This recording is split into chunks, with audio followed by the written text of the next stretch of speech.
Winnipeg author Harriet Zaidman has a new book. It is titled What Friends Are For and follows a young girl coping with an unplanned pregnancy after protesting outside of an abortion clinic herself with family and close friends. She's here now in studio to talk about the book. Good morning. Welcome to the show, Harriet. Thank you very much, Marjorie. So I gave a little bit of a preview there of what to expect in What Friends Are For, but tell us a little bit more of what readers can expect in the book. Well, I set the book in 1983 when Dr. Henry Morgentaler established an abortion clinic here in Winnipeg on Corridon Avenue. And I did that because I wanted to write the book because people have forgotten what the situation was for women's rights before the laws were struck down in 1988 and replaced with medical guidelines only. Before that, you had to have permission from your doctor and a hospital committee of 3 doctors in order to have an abortion if you had an unplanned pregnancy. So I've created a situation where a girl is convinced that by her mom and her friend that the clinic is immoral, is wrong, and but then suddenly she's assaulted, and now what does she do? Because everything she's invested in is in this movement. Mm-hmm. As you mentioned there, I mean, Dr. Morgentaler is a real person. Yes. This was a real clinic. How did you go about researching what you needed, to write this book? Well, aside from a huge amount of reading, I sought out people who worked at the clinic, and I talked to a huge number of people, and it's interesting. The more I talked about it, the more I encountered people who had some relationship with it, who either lived near there or had some person who was involved in it or somehow was connected to that movement. And the other interesting thing is that when I talked to people about it, then people told me stories about their abortions, their mother's abortions. Like, this is an issue in women's health. There have always been pregnancies that women cannot have or do not want to have unplanned. 50% of pregnancies are unplanned, and so a portion of them people can't say, okay, well, I'll just accept it. And it's just a constant issue in society, and criminalizing it, as was done over the 19th and 20th century, hasn't changed the social need for women to decide that they can't have this pregnancy. Mm-hmm. So the characters in your book, were they inspired by the people that you spoke with, or are they based on real people? Just because, I mean, this is based on, as you talked about, Dr. Morgentaler and the clinic. Well, it's based on placing a person in this situation and what do you do. And then, as I thought about it and as I researched it, it sort of became a composite character. But yes, it's based on people in various different ways, and it's based on people who were in the anti-abortion movement, and the people who worked at these clinics have told me that people who in the anti-abortion community came to them to have abortions as well, because they had pregnancies that they couldn't tolerate, couldn't go forward with. And so that was, pretty interesting that they would come silently, secretly to these clinics, but they were afraid of losing their community. They were afraid of being ostracized, and so they couldn't tell their friends and family. Harriet, the timing of this book, why is now the right time for this book? Well, because of what's happening in the U.S., being pregnant is being criminalized, and women are losing their rights. Women are being viewed as citizens that need to be controlled, and it's having disastrous results. You've had some young women die because they've been denied care. You're going to have an underground network again of backroom butchers, which is the term that is descriptive of people who do illegal abortions. That's going to occur again. It's going to damage women's reproductive health, and it has already cost lives. You have a small segment of the book that you have prepared to read. What have you prepared? Okay, I'll just set this up. Lisa is my character. She's just confided in her friend Jenny as they're driving somewhere that she is pregnant. And Jenny stops the car. The breeze outside the car had picked up. A clear plastic bag tumbled across the hood on its endless journey. Jenny reached into her jeans, pulled out a tissue, and blew her nose. It was meant to be, Lisa. Everything happens for a reason. I'm sure of that. Lisa couldn't believe what she was hearing. What are you talking about? I thought we were going to go out together, to like each other. I thought he liked me. I didn't ask to get pregnant. Jenny shook her head back and forth, tears still rolling. That's what I've learned, that we're here for a reason, that our lives aren't our own. I'm sure it's true. A slight smile grew on the corners of her mouth as she gazed out the windshield. I'll be like an auntie, but I'll be a mother. I don't want to. Lisa turned, her eyes flashing. You wouldn't. No, no. Lisa fought to get the words out. More tears trickled down her cheeks. I was hoping it might go away. I thought that maybe it wouldn't stick. What am I going to do? She wrapped her arms around herself and sobbed. I'm a kid, Jenny. I don't want to have a baby. She covered her face with her hands and wept until she ran out of tears. Thank you for reading that segment from your book, Harriet. What do you want people to think about, talk about? What kind of conversations are you hoping will be sparked as a result of the book? Oh, I'm hoping that people will sort of learn about or research what happened to women before the laws were struck down. I hope that people will see women as equal citizens capable of making their own decisions about their own bodies.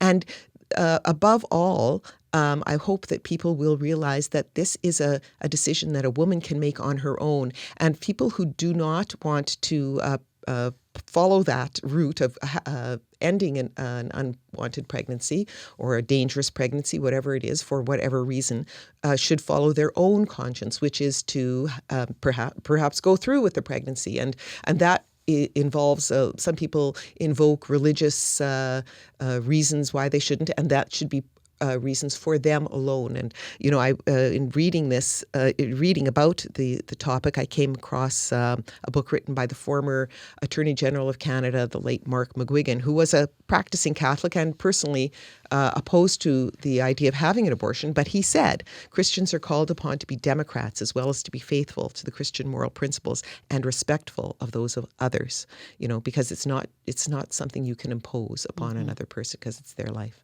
Harriet, I really do appreciate you coming in today and joining us live in studio. Thank you so much for being here this morning. Well, thank you very much for having me. Harriet Zaidman is the author of What Friends Are For. She'll be launching the novel on Thursday, November 20th at McNally Robinson. Well, U.S. President Donald Trump's tariff policy has shaken up the international trade system, and Canada is only one of many countries trying to recalibrate their economies as a result.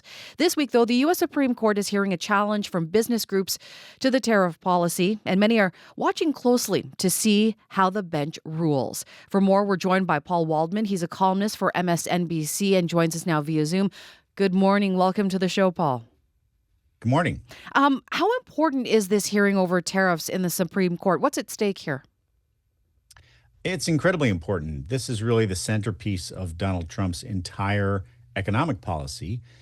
And it's never really been settled before whether or not the president actually has the power to unilaterally impose tariffs in the way that Trump has. He's done it more than any president has before. And the Constitution says that it is Congress's power to levy taxes and duties. But the administration claims that a law that was passed in 1977 gives Trump emergency powers. If he decides that there's an emergency, that then he can then impose whatever tariffs he wants. And so we don't really know how this is going to turn out because, as you said, there are business groups that are raising this challenge. There's a group of small businesses that are the actual plaintiffs in the case. They're being backed up, and their legal fees are being paid by some conservative think tanks that are kind of laissez-faire economics. You have the Chamber of Commerce, the largest business group in the country that is supporting the plaintiffs. And on the other side, you have President Trump and a lot of his allies. So it isn't kind of a clear conservative liberal break. And even though there's a 6-3 conservative majority on the court, we really won't know until we hear oral arguments to start to get a sense of how those justices are actually coming down on this question and whether or not they're going to decide that the president can kind of seize this power for himself, or whether they'll just say the Constitution says it's Congress that does the taxing, and therefore you can't do this. Paul, what kind of timeline are we looking at here until a decision is made? Well, the oral arguments are today. they can go as kind of as slowly, as quickly as they want. Oftentimes, the Supreme Court will wait until the end of its term, which is next summer, to issue all the big decisions that it heard over the course of that year.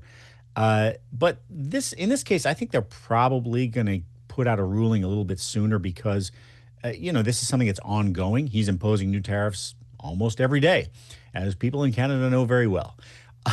So they may get something out pretty quickly, which could mean a month or 2 months or something like that. And we'll see how that resolves the question. What are analysts here weighing about the possible outcome, Paul? Well, it's really, really uncertain. No one really knows because we haven't had the court weigh in yet on this tariff question. They've been extremely gracious toward Trump in all of the different kinds of ways that he has attempted to enhance the power of the presidency, up to and including giving him immunity to commit crimes when he's in office. But this is kind of a novel question. And so it's possible that it may be a case where they say, all right, well, we're going to pull back on him a little bit because of whatever views they have about trade or the powers of the presidency, et cetera. I don't think anybody really knows how they're going to rule. And so this is, most cases that come before the court, we really know just because of ideology where they're going to come down. And the conservatives get almost everything they want out of the Supreme Court. But this is one where, since conservatives themselves are divided and there's a lot of free traders within the Republican Party, it's really up in the air at this point. We have no idea. How might President Trump get around a ruling here against the tariffs? Well, it's hard to believe that if they rule against him that he's not going to find some way around it. I mean, he has an almost religious faith in the power of tariffs. It's sometimes, the things that he says are hard to believe that, if we impose tariffs, then it's just going to bring us to economic nirvana. But he really does seem to believe it. And he also, I think, loves the fact that it's a place where he is exercising power unilaterally, that he can wake up in the morning, decide that he doesn't like something Canada did, and then impose a bunch of tariffs, and nobody can stop him. So it seems unlikely that if he loses in the court, he'll just say, well, I lost. I guess I have to remake my entire economic policy. But a lot of the question will hinge on what the ruling actually says. Sometimes the Supreme Court can close one door and open another. In their ruling, they may say that, well, the president can do it, but only under these circumstances. They might open it up a crack, and he'll take any opening he can get, I think. So the real question is, what does that ruling actually say? If it's really emphatic and it just says absolutely not, the power lies with Congress alone, then he's going to have to come up with some other economic policy. But if they, provide some way around it, then he will take that opportunity. Paul, I want to move on now to other news. The government shutdown. Describe to us how that's affecting Americans right now. It's starting to really bite. The government has been shut down, I think, for 36 days. And the big question right now is food stamps. There are 42 million Americans who get food stamps. And those payments were cut off as of November 1st. Now, the Trump administration is saying that they can release some partial payments, but it's going to take a while based on using emergency funding. So this is something that is really going to be causing widespread hunger. You've also got hundreds of thousands of federal workers who are not getting paid. You have federal offices that are closed and national parks that are closing and things like that. So it's really something that people are starting to feel. And both sides are under lots of political pressure. Right now in Congress, they're at an impasse. The Republicans have always felt that they had the upper hand because they, as kind of the anti-government party, don't really care much if food stamps are cut off or if, people can't get the services that they have been getting. But on the other hand, the polls show pretty clearly that Republicans are the ones being blamed for the shutdown. And so now I think both sides are feeling like they have to come to some kind of an agreement, and they've got to do it pretty quickly. But the substance of what has been dividing them over subsidies for health insurance, that is something that they have not been able to resolve. And Republicans say they won't move. Democrats say they won't allow a vote on the budget to go through unless they get those subsidies to be renewed.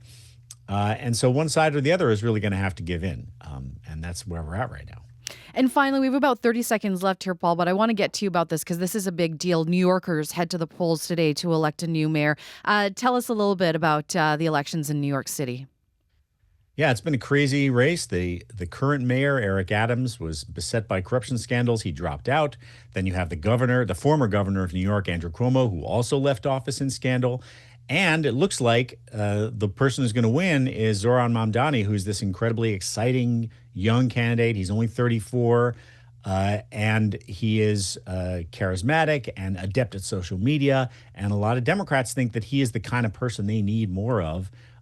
Regardless of whether you agree with his ideology, he's quite far to the left, but he's really getting people excited in a way that people haven't seen in a long time. So that's what's brought a lot of the attention to this race. Paul, thank you so much. A lot to talk about. Thank you for joining us on the show this morning. My pleasure. Thanks a lot. Paul Waldman is a columnist for MSNBC. It is federal budget day, the government's first fiscal update in almost a year, and it's the first time that Prime Minister Mark Carney has signed off an economic plan for the country since forming government earlier this spring. The stakes are high. Not only is Carney under pressure to right the slumping fiscal picture, but he will also face a confidence vote. It's still unclear if the minority government Liberals have drummed up the support needed to survive a vote and avoid a Christmas election. Here's interim NDP leader Don Davies being asked by reporters about the budget ahead of question period in Ottawa yesterday. Is an election a good idea? Have you been asked by the Conservatives or any other party to vote a certain way? No. Is an election a good idea? I don't think Canadians want an election, that's for sure. And my own view is I don't think Canada needs an election right now. That's why I've said it's up to Mr. Carney. I mean, he has to draft a budget as a Prime Minister in a minority parliament that earns the support of one other party. And that's his job. You know, it's not my job. I don't hold the pen. I'm not the government. It's up to him to craft that budget, and we've been very clear about the kinds of things that would have to be in that budget to earn our support. So do we want an election? No. Do we need one? No. It's up to Mr. Carney whether we have one or not. Have you talked to him since that pre-budget meeting you had a couple of weeks ago? No, I've only had the one meeting. The NDP has faced a lot of criticism in the past for propping up the Liberal government. Where are you at with that? Is that something you're with us on the table moving forward? Well, I've always rejected the concept of propping up anybody. We signed a confidence supply agreement that brought 9 million Canadians dental care, and we got universal pharmacare established and anti-scab legislation. There's no propping anything up. We extracted things from the government in exchange for our votes. That's how we have Medicare in this country. Did we prop up the Pearson government to get Medicare, or did New Democrats use our power in that parliament to secure good benefits for Canadians? So I'm not worried about any propping up anything. This is a new parliament. It's a new government. And working people are really suffering in this country. You know, prices are sky high. Unemployment's at 10-year records. 1 in 6 young people is not working. Our economy is sluggish, if not in recession, and we face serious threats from south of the border. So there's serious issues facing the country, and we want to work constructively and positively in this parliament. We'll support things we support, we'll oppose things we don't, and the rest of that is up to Mr. Carney. That was interim NDP leader Don Davies speaking on Parliament Hill yesterday.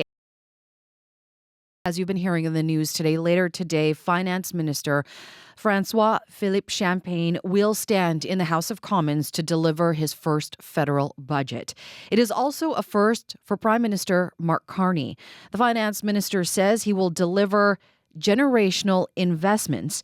And in a minority parliament, the stakes are high, with the possibility of a federal election being triggered. For more, we have reached out to Ryan Tumilty. He is a political reporter with the Toronto Star and joins us now via Zoom. Good morning, rather. Welcome to the show, Ryan. Hi there. What will you be looking for when the budget is released later today? Yeah, a budget is a very concrete document for a government, and we've heard the government talk a lot about its vision. That Mark Carney has been talking about since way back since the Liberal leadership race about spending less to invest more and making generational investments. And we don't yet know what that means exactly. So we'll get a sense of that today. We'll find out does to spend less mean a lot of job cuts? Or does it just mean, phasing people out through attrition? Those sorts of questions are going to be answered today, and that's certainly what I'll be looking for. You touched a little bit on what we can expect from this budget. Of course, some of the details have been coming out, have been trickling out, but what are some of the highlights that have already been offered up already by the finance minister and his cabinet colleagues over the past few weeks? Yeah, interestingly, we haven't seen a lot from this government in the past few weeks. I think we're going to see a lot of it today, but in contrast to the last Trudeau budgets, most of what was there leaked out well in advance of the actual budget date. This time, we're seeing something different. We're seeing, a very few things have come out. There's been some investments in job training and some in gender equality programs and things like that. But overall, I would say, the government isn't really, bringing in a lot before the budget, which makes the stakes of today even higher. You're going to see a lot on the table today. What are the forces at play here into what's shaping the 2025 federal budget? Yeah, I think, the big factor, maybe the only factor, is the Trump administration. Obviously they're driving investments in, trade diversification and things like that. The idea of getting us away from the US market, also supporting some of the industries that are being hit right now, steel and aluminum and lumber and autos. There's going to be support for all of them in the budget, we're pretty sure. But even beyond just the trade issue, defense spending, which we expect to be drastically increased in this budget, that is because of pressure from the Trump administration for us to increase our spending. So, there's a lot at play here, and I think that's one of the big issues. This is a minority Liberal government. They're going to need support from another party in the House of Commons to pass their budget and not trigger an election. Over the last few weeks, we've heard some of their demands with hours to go before. How do you see this debate unfolding in the coming days? Yeah, I'm not seeing, I'm not seeing anyone really work yet towards a deal. So I think they're going to see the budget and then start the real work of trying to find a deal. Like you said, the opposition parties have all put forward demands. Some of them are quite expensive demands, frankly. Some of them are the kind of programs that I think it would be very difficult for the government to agree to. But the Liberals have not really reached out that much and tried to find a deal. No one in any party seems to want an election. Everyone I've talked to isn't interested in an election. But at the moment, it's a bit like they're all in a car driving towards a cliff, and no one wants to grab the steering wheel to change direction. We'll see what happens in the coming days. The first confidence vote is likely to be Thursday. That could be a big issue. And so I guess we'll have to wait and see.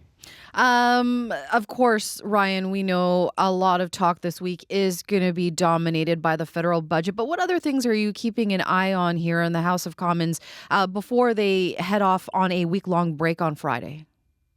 Yeah, so I mean, one thing that I am looking for, it will be announced today, actually, as part of the budget. Normally it's separate, but that's the immigration figures, the immigration targets for the years ahead. The government's making the unusual decision to put that into the budget this year, but we'll see how that goes. And then south of the border, completely separate, the Trump administration is facing a Supreme Court challenge on its tariff policy. The court won't issue a decision this week, but I think we're going to be able to get a sense how they feel about the Trump tariffs from the questions they asked during that hearing. And it's possible because many legal scholars think the Trump administration has really overused its powers to impose these tariffs. So it's possible these tariffs will be struck down. We're going to be keeping a close eye on that for sure. Ryan, thank you so much for joining us this morning on the show. No problem. Take care. You too. Ryan Tumilty is a political reporter with the Toronto Star. In 2019, the Accessible Canada Act was passed. Its purpose is to make Canada barrier-free by January 1st, 2040. According to our next guest, the issue is many Canadians are unaware of it, how it works, and the story behind it. Max Brault is a disability advocate and helped create the Accessible Canada Act. He's released a new book called The Race to the Starting Line. It's what you need to know about the Accessible Canada Act for making a barrier-free society.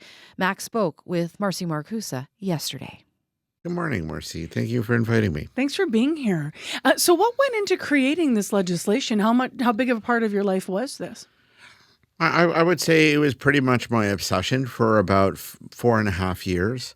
Actually, no, I'm fibbing. It was probably 4 years because we had to write it, and then it had to sit down and wait for 6 months. So really, it was 4 years of really intense work. Yeah. From the moment the government came in, and the letters were sent out to the ministers, and I was contacted. Hey, we want you to be part of the team. This is your role. It was nonstop from that point on. Why do you think, despite the fact that you, really talked to all kinds of people and had consultation to create the Act for 4 years, why do you think that a lot of Canadians still don't know what this is? Well, look, I'm going to be straightforward here. The federal government is any government is not a great promoter of when they come up with great stuff, right? But the reality is that the day that the bill became a piece of legislation is the exact same day that the Weed Act came out. And, well, I'll be honest with you, the media was all about the Weed Act. We all covered the cannabis, yeah. Yeah, and so to me, the Disability Act was a stepchild of that, and it just got lost. You have yourself personally lived with spinal muscular atrophy or SMA. What's your experience been like with accessibility? Was that part of why you dove into this head first and said, yeah, I'm going to give up years of my life to get into this? No, I just happened to, I come from a family of entrepreneurs. I ran my own kind of business for several years, but it never felt natural to me, if that makes any sense. Mm-hmm. And I mentioned in my book, I don't talk too much about myself, but there's a part in here where I have a conversation with my father. And, I was really upset when I was young because the Charter of Rights only mentions people with disabilities by name, but it doesn't tell us what needs to be done. And my father said to me, well, that's your job. And I remember that many, many years later when I came out of university going, what am I going to do with myself? And really fortunate, a buddy of mine, Dean Wellway, said, Rick Henson is doing an anniversary tour. Can you run the Ottawa tour for this? And that started my whole, working in accessibility and politics and that kind of fun stuff. Mm-hmm. You have prepared an excerpt of the book to read, so we'll let you read part of it now. How about that? Well, what I want to read is very quickly.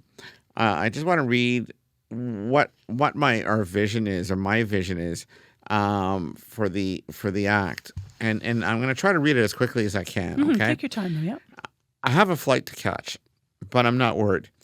Even though it's winter, the path outside has been cleared of snow. It's easy enough for me to get out of my house and down the sidewalk to the transit station near my house.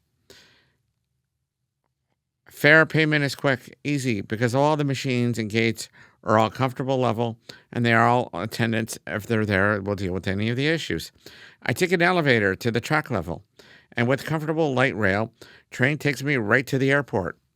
Stops are announced clearly, 3 languages, English, French, and sign language on the screen, and even caption too. Checking in is a breeze. The airline and the airport are expecting me because of everything has been arranged and communicated and verified well beforehand.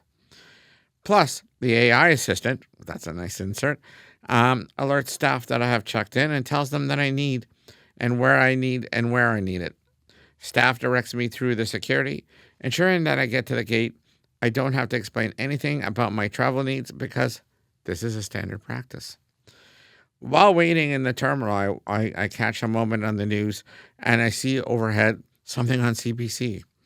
The sound isn't there, but it's easily visible through simultaneous translation and signing. Even so, I think, okay, no problem. Something I got to look into while I'm on the flight. Boarding is a breeze. My powered wheelchair, and I'm in a powered wheelchair for those folks that are listening, fits perfectly well down the gangway onto the plane because it's been redesigned to incorporate electric wheelchairs. It folds, or I am in a manual wheelchair and it folds up nicely and I get to put it in the cabin right beside me. Doesn't this sound like fantasy? It shouldn't. This is a prediction and well on its way to being realized in Canada, believe it or not. As a lot of these ideas are already in development, some of the simpler concepts we are doing already is the rest is up to the futuristic and to the people that are listening to me to achieve. Now, what I want people to understand is what I'm doing here and what this book talks about is all the things that we need to do to achieve this vision I just mentioned. And it can be achieved. What parts of that are we doing already? And what is still farthest off? Well, There's a lot of examples in there. I think the one that's furthest off, to be straightforward with you, is the planes.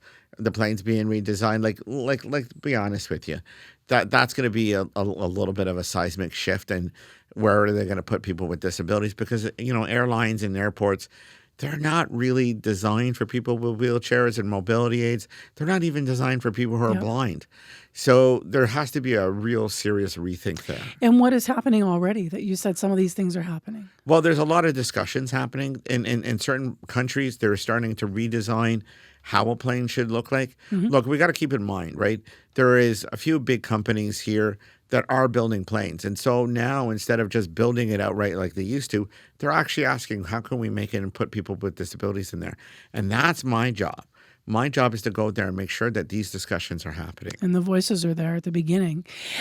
AI is really interesting. Artificial intelligence, often cited as a tool that actually will be key in improving all kinds of accessibility for those living with invisible disabilities, for those maybe who don't have an audible voice, but also, of course, in all kinds of other, we mentioned assistance and such.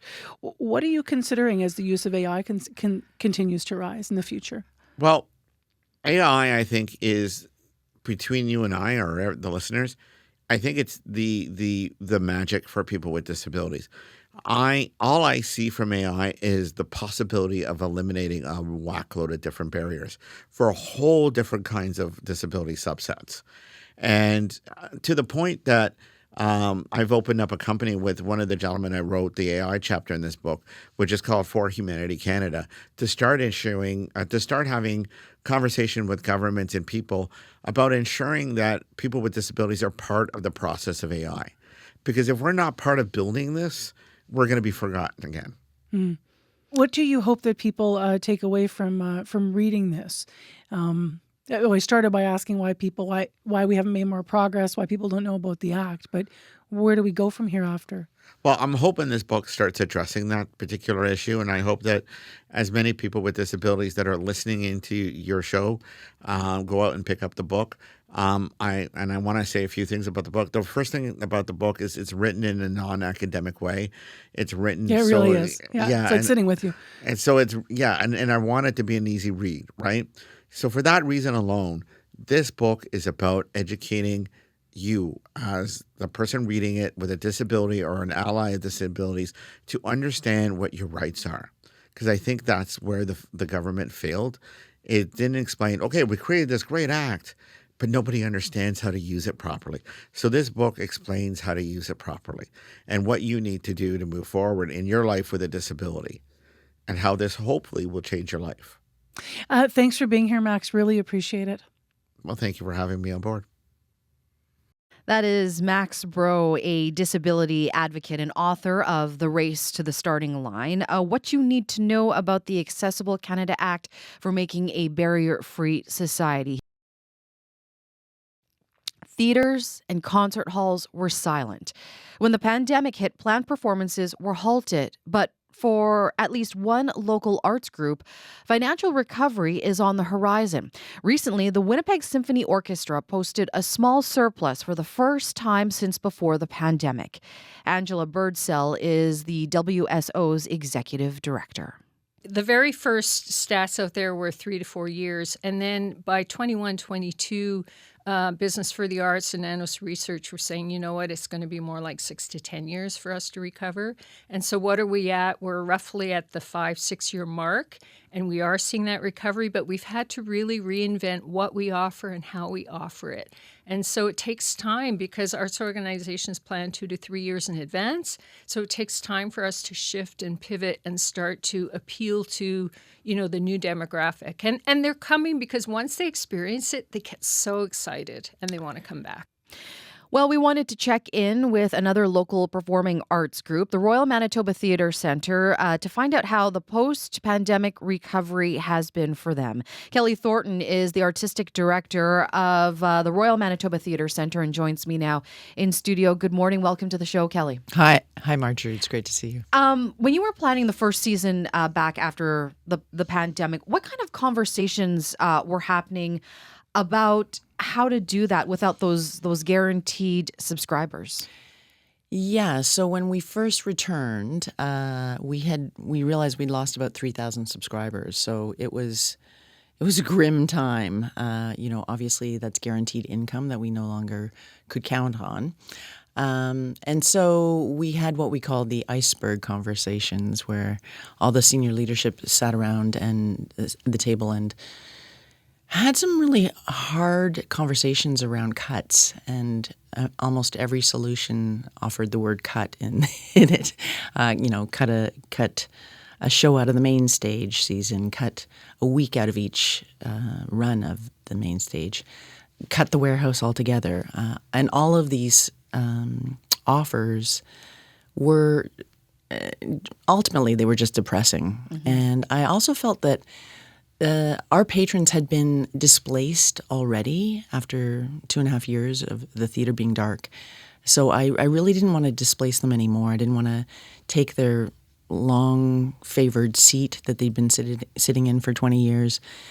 So I said, I think we need to actually grow our way out of this problem. We're going to face into the wind.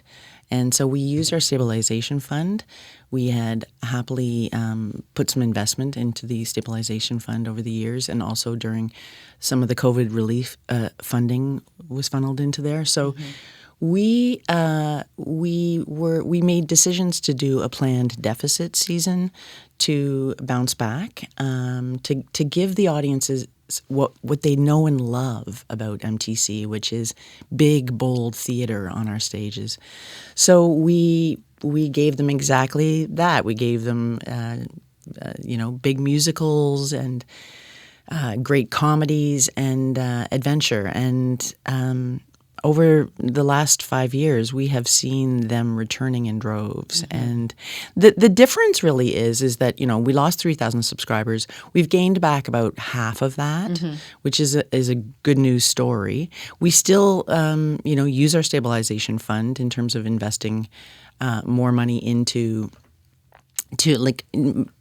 balancing a budget through the stabilization. But we are seeing a huge amount of single ticket mm-hmm. buyers. We've increased by about 10,000 from 2019 to now. We have mm-hmm. a huge amount of singles. So that's just a ratio difference. We have the same amount of bums in seats, as we call it in theater. Yeah. But yeah, the number is, it's not all guaranteed income the way that the subscription base was. I want to talk about, because you touched on this, about giving people productions that they know, big musical productions. One of those calculated risks was Elf, the musical, which is coming soon. And I hear it's an expensive production. Tell me about the risk that you're taking with this and how you're hoping it's going to pay off. Yeah, Elf is probably the biggest musical we've ever put on the stage. It's huge. It's got just the chorus of kids alone is 10. So it's a giant musical with huge production values. It's a big tap show. If you don't know, everyone knows and loves the movie, but the musical is kind of a golden age musical in many ways. They really drew on that big band sound. So there's big, huge tap numbers, and obviously ridiculous fun. So it's a large cast with a big orchestra, and we decided to do it because we knew that Winnipeg would embrace it and love it. And the sales, the single ticket sales, the target is higher than we've ever had in terms of a musical, almost double what we usually budget for a musical in terms of our revenue targets. And we're well on track. and it's selling like hotcakes. So anybody out there who's listening and is like, "Oh, I should see Elf," you better get a ticket soon. We've extended also, so we were going to extend up until Christmas, and then the ticket sales are just so hot that we've made the decision to actually extend past Christmas. So it goes to the 28th of December. Because you've had some success with The Life of Pi, Yeah. Elf, and then Murder on the Orient Express. These are well-known titles to people. So how do you see this going? With these big productions, these well-known productions that MTC is going to be putting on. Yeah, I mean, Life of Pi is extraordinary, and it's doing so well. It's got one more week, so anybody who hasn't seen Life of Pi, I highly recommend it. It closes on Saturday afternoon. And Murder on the Orient Express, I'm directing, which I'm super excited about. There's beautiful design of interior and exterior trains. It's a wonderful show. I think that we usually front end our season with the big titles, and then we put some of the challenging kind of contemporary shows from the international canon on the stage in the back end of the season. But that front end of the season, you see those 15-person shows, 20 people on stage, and big sets. And it's extraordinary. I mean, I think people have literally grown up watching those big shows on the stage. We have a long history of staging extravaganzas. So that's what we're here to do. And certainly the idea of facing into the wind and really looking at what we're here to do and what our mandate and mission is for all Manitobans has kind of returned us to stability.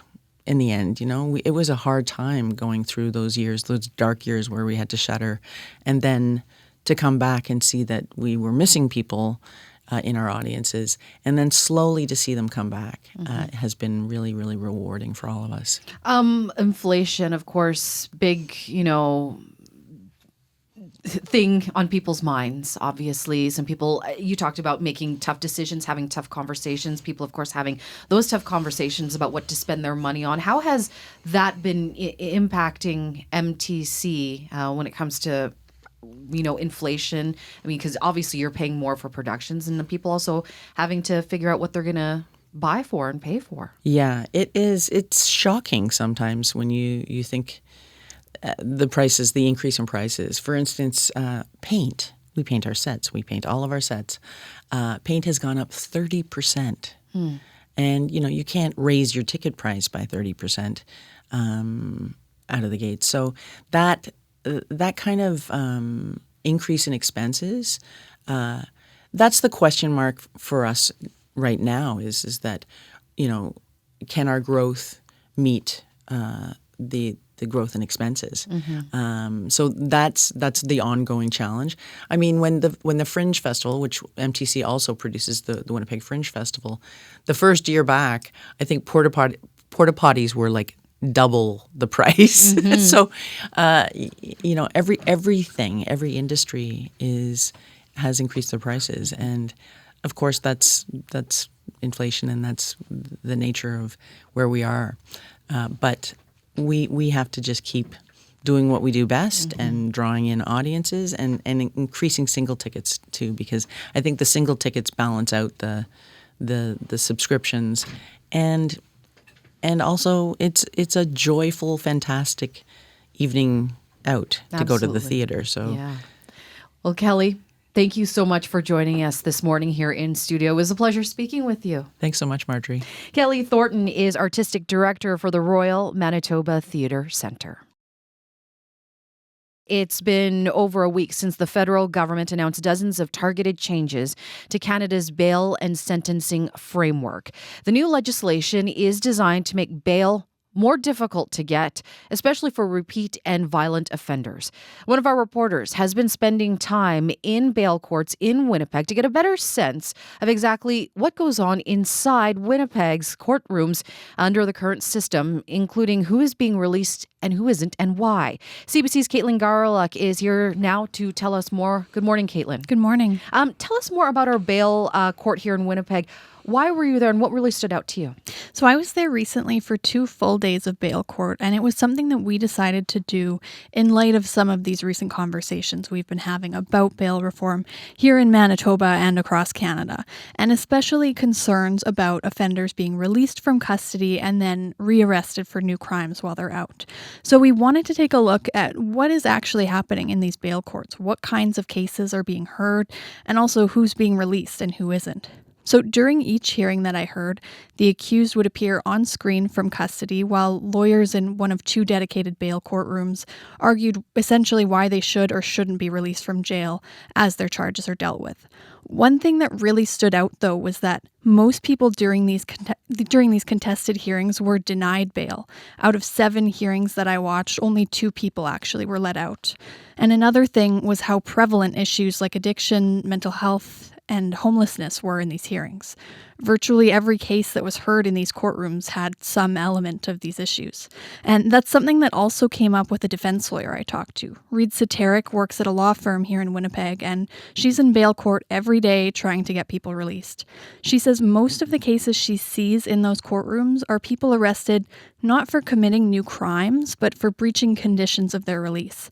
So often those are things that are not illegal to the average person. So, for example, there's no problem if you or I are out after 10 p.m., but it's different for someone who's maybe been released on a curfew. And once something like that happens, she says it can be really hard for some of those people to try to get out of custody again, and it can mean they may not get the help they need to address the issue that might have brought them there in the first place.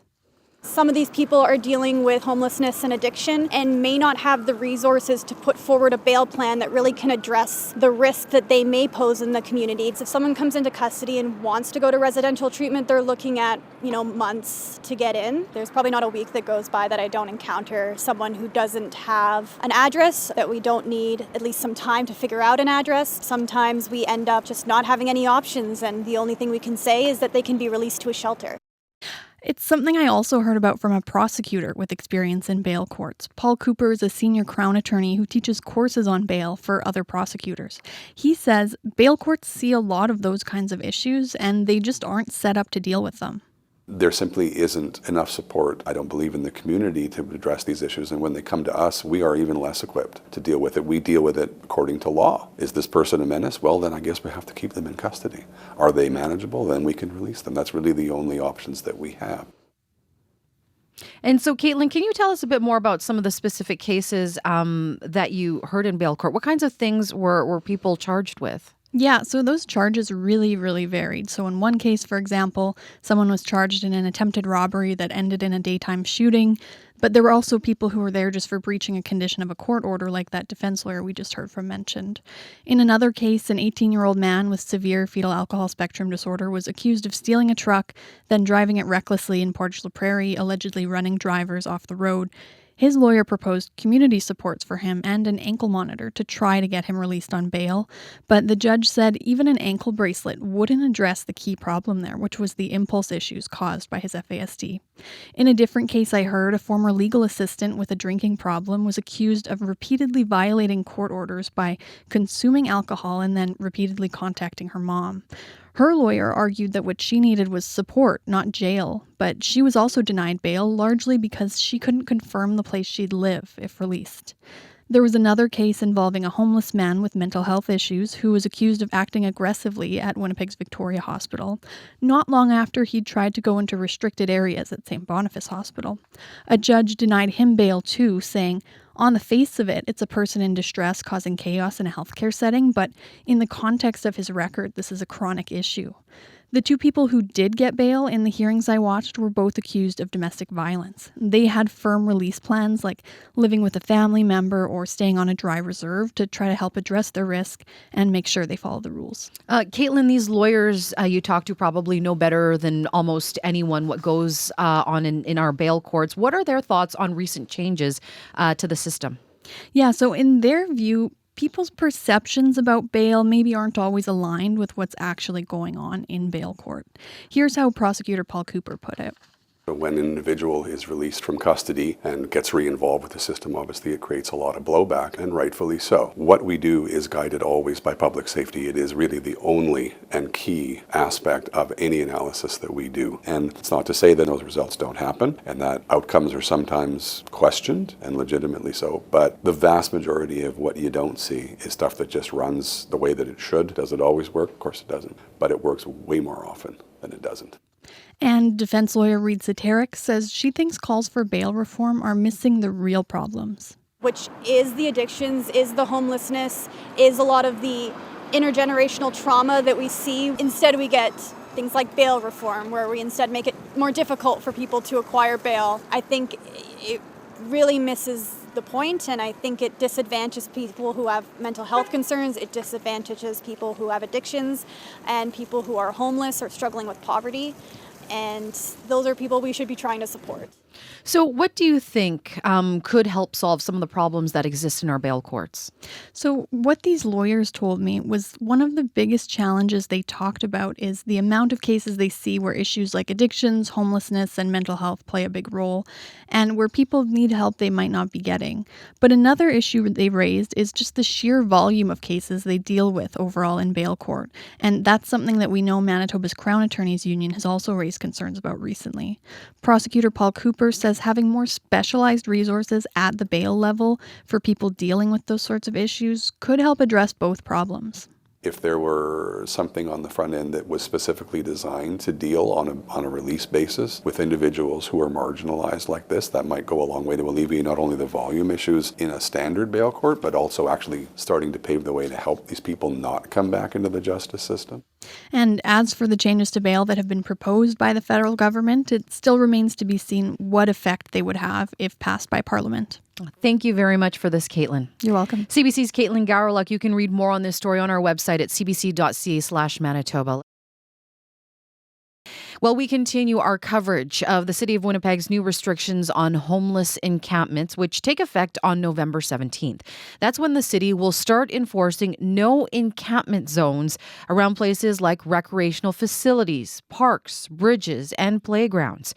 CBC's Jim Agapito went to speak to Osborne Village residents living near the encampment by Fort Rouge Park on River Avenue. My name is Serena Greasley.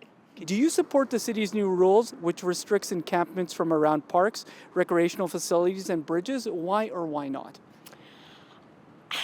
I don't really. I understand kind of where they're coming from, but at the same time, like, homelessness is a major issue right now. There's not a lot of places for people to go, and I think before you put restrictions in place for encampments, you really need to have an alternative option available for people. Robert. And your last name? Chase. Yeah, I do. And why? It's because people leave dirty needles and stuff around, for little kids to pick up and play with. It's not healthy. Sarah. We need your last name. Look, I'm kind of on both sides. Like, as long as they're not, especially in this one, they can go down by the river. No kids are involved, and nobody sees them, nobody's bothered by them. So I don't see why they would stop that. Where would you like to see some of those people go? I think we need more shelters in place. Definitely also shelters that are not necessarily, like full clean shelters, because people who necessarily do have addiction problems, they need a place to go as well. You need shelters of various kinds in various places, and those need to be in place prior to encampments being torn down. Well, they need to have more housing in the city that is affordable for starters. Instead of all these condominiums they're putting up that's to me, it's just not right. There's a lot of us, like I'm a pensioner, we can't afford rent. We're put in housing, we're put in all this other stuff because we can't afford rent.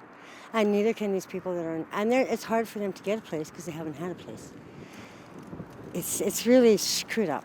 This whole tenancy stuff is just not right. And they should have a limit on how much rent you have to pay. How strict do you think the city should be in enforcing these new bylaws? I think they should be pretty strict, They have to be, because you can't even walk around the city and stuff anymore like you used to, without getting robbed, knifed, or anything, Personally, I would prefer if they're pretty lenient on it. winter is coming, people need places to stay, and at the end of the day, in most cases, they're not harming anybody. They're just trying to find a place to live. I don't think they should do them at all. I think they're stupid. They should work about other stuff, finding places, putting the prices down on housing. Pretty soon there's going to be a lot more people on the street because we can't afford rent.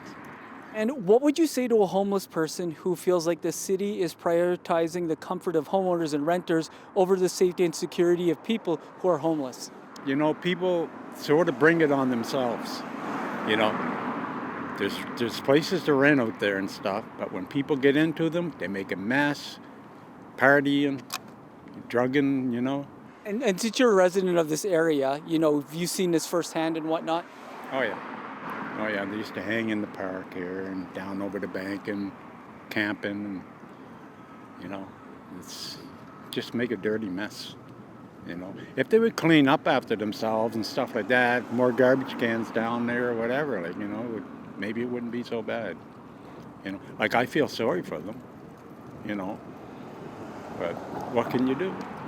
I'm not sure what I would say to them because I definitely think that in many cases they're right. That is seeming, I'm so sorry, that's my dog. That does seem like the city is doing that. And, people without homes, they are equally citizens here, people as well. They need a place to stay. And just because, everyone here has homes or whatever, it doesn't mean that necessarily we should be prioritized over people who don't. Those are vulnerable people who are struggling in and of themselves, and we shouldn't be making it harder for them. It's true what they're saying because I've been homeless. I was homeless when I was 50. I was homeless when I was 60. And a lot of this, when you're homeless, they just look at you in a different way. These people are just trying to survive, just like all of us. And I just don't think that they're doing enough. The politics on this crop is so bad that there's so many steps you have to go through and you get nowhere because they want to keep you in a certain spot. They don't want to help you get above that. To get training, no, they stop you down there and they try to keep you there. And that's why a lot of them don't even want to deal with any of it. They want to be off the grid, they just want to stay left alone. That is CBC's Jim Agapito speaking to Sarah Baker. Before that, you heard from Serena Greasley and Robert Chase. All three are Osborne Village residents living near the Fort Rouge Park encampment in Winnipeg. Of course, this is in light of the City of Winnipeg's new restrictions on homeless encampments, which will take effect on November 17th. A Winnipeg woman was surprised over the weekend after discovering a gold wedding band in her children's Halloween bags. Simone Hilderbrand-Thiessen was trick-or-treating with her kids in North Kildonan on Friday night. The next morning, she was surprised to learn that what she thought may have been a toy for her kids was actually a wedding ring that had slipped in their bag while they were receiving candy. She joins us now via Zoom to tell us about how she tracked down the rightful owner. Well, good morning. Welcome to the show, Simone. Good morning. Thank you for having me. Okay, so take me back. A Halloween night. What happened? So we were trick-or-treating in the neighborhood, just going around on the streets near our home. The kids had a lot of fun, as you do on Halloween, and came home. And the next day we poured out all the candy to say, what's the haul? What did we get? And we found this ring. We were really surprised. It's not what you expected. And obviously we're concerned, somebody lost this. This is important and precious to somebody. And what do we do? How could we get this back? Mm-hmm. Describe to me, what did the ring look like? So it was a simple gold wedding band. It looked like it belonged to a man, and it looked old. It looked like it had been well used and loved. And so, all wedding bands carry a lot of sentimental value to people.